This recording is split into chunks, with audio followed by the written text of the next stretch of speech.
KDN 75%. Dari mana 75%-nya? Mobilnya mungkin impor. Tapi kan yang punya orang Indonesia, pasti orang Indonesia punya. Masa perusahaan luar negeri di sini kerjanya sewa menyewa Grab kan mungkin toh. Nah itu saja sudah dapat 75%. Begitu juga material yang lain seperti semen segala macam ya. Kan mesin ini perlu di customize, perlu dipasang, perlu dibikinkan rangkanya. Nah rangkanya itu kan butuh raw material, butuh tenaga kerja, bungkal segala macam. Mungkin ada supervisor dari luar, tapi masa untuk masang prester semennya aja harus orang luarnya, mungkin toh. Nah itu bisa gitu. Sehingga dengan hitung-hitungan tadi kita bisa lihat persentase KDN-nya berapa. Setidaknya yang kita kejar adalah minimal 10% biaya yang dikeluarkan adalah biaya untuk tenaga kerja dalam negeri dan barang dalam negeri, sehingga bisa mencapai barang diberdayakan tadi. Makanya ini harus breakdown. Ini memang biasanya orang belinya gampang begitu ya, tapi dengan TKDN ini harus mau tak mau suka-suka breakdown. Dan ini bisa dilakukan dengan contoh seperti ini. Ini gampangnya seperti ini. Dikumpulin semua, total masukin di sini. Nanti ketahuan nih berapa biaya produksinya nih. Oh ternyata setelah biaya produksi ini tadi di sini ada 200, di sini 50, berarti 250 yang lokal. Yang luar negeri ada 1M tambah 50, berarti 1050. Totalnya 1300. Dan sudah 4A dibagi 4C berapa persentasenya? Dan pada tadi yang 19% tadi. Gitu Pak. Ini tuh barang. Itu barang yang kita beli, barang itu langsung bisa dipakai.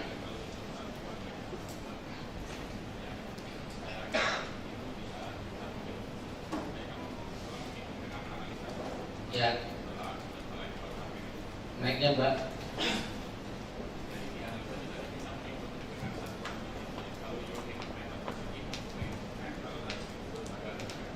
Ya, ya. Satuannya itu LS misalnya Pak. Misalnya kita membuat kitchen set loh, kitchen set itu banyak, iya meter lari dan LS jagoannya kan. Kalau dia hitung meter lari terlalu banyak sekali item yang harus dihitung itu.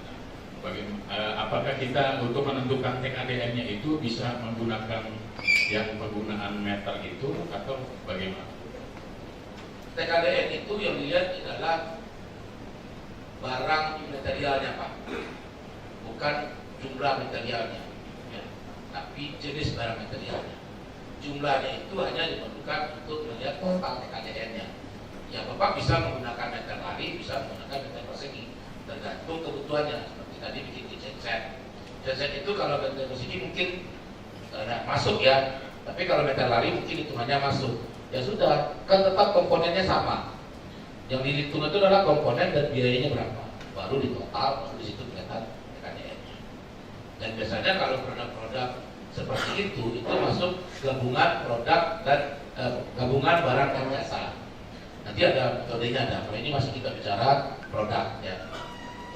Jadi seperti tadi ada pertanyaan mengenai barang di mana kita butuh dari Kimia Farma tadi ya. Kita butuh barang tapi TKDN-nya nggak ada, sertifikat TKDN-nya nggak ada. Bisa dihitung kan?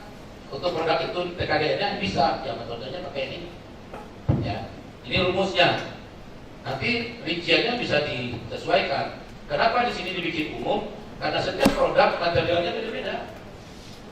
Bapak beli nih dari buah, ya, dari buah ini pasti beda nih. Raw materialnya dibanding misalnya gula mineral.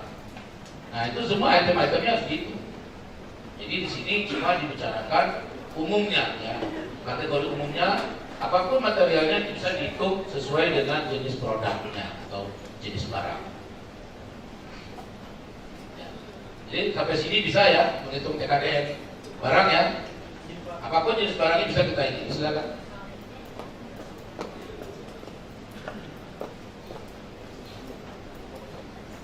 Terima kasih. Saya dari Kabupaten Gadingan. Ini bertanya Pak, di sertifikat Kemendarin, misalkan untuk contohnya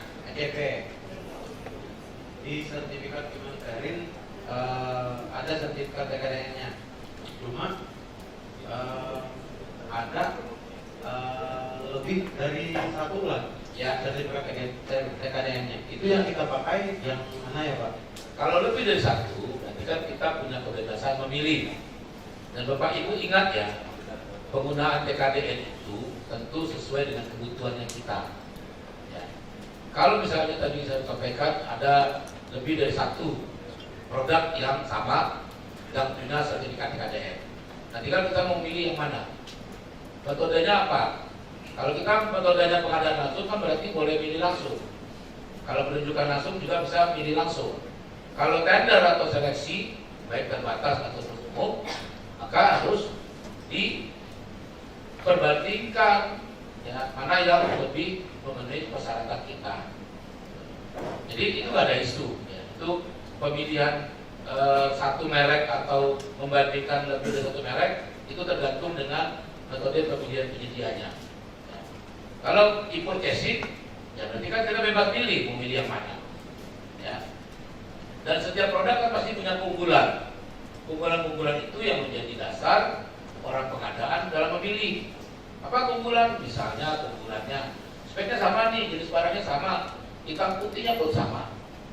Yang unggul apa? Mungkin dia unggul dalam biaya pengiriman lebih murah, atau dia unggul di jaminan, garansi jaminan produknya lebih lama.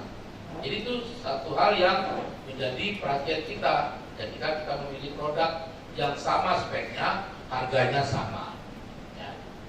Barangnya sama-sama minyak goreng nih, ya. Minyak goreng apa ya? Bimoli misalnya.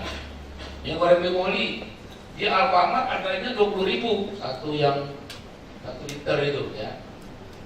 Tapi di Indomaret dia jualnya 20.000 juga. Plus ada plusnya dia. Berhadiah isu. Kira-kira Bapak Ibu mau beli yang mana? Hah? Yang mana Bu? Yang pakai isu ya. Orang Indonesia kan gitu. Belinya yang ada untungnya. Ngapain beli barang yang sama, harganya sama tapi nggak ada lebihnya. Harganya sama tapi mau lebih gimana coba? Itu yang kita lakukan ketika kita memilih barang, termasuk barang yang bersertifikat TKDN. Barang sama, spek sama, harga sama, tapi ada yang membedakan. Salah satu yang membedakan adalah mungkin di faktor biaya pengiriman, purna jualnya, garansi produknya. Nah ini kita lihat satu-satu. Gitu, ya. Oke, kita lanjut. Ini masih banyak ini Pak. Nah ini contoh form rekapitulasi TKDN barang. Ya, ini penilaian oleh produsen. Ini dipakai untuk sertifikasi. Tetapi di pengadaan dalam permohonan penawaran harga ini bisa dipakai. Ya, bicaranya satu-satuan produk Pak. Ingat, TKDN menghitung produk itu satu produk, bukan 1000 produk. Bapak beli air minum yang dihitung cuma TKDN 1 botol, walaupun belinya 1000 botol. Ya, ini penting Bapak pahami untuk menetapkan HPS. Kalau Bapak beli air minum 1000 botol yang dihitung cuma 1 botol, maka HPS-nya adalah yang 1000 apa 1 botol? 1 botol.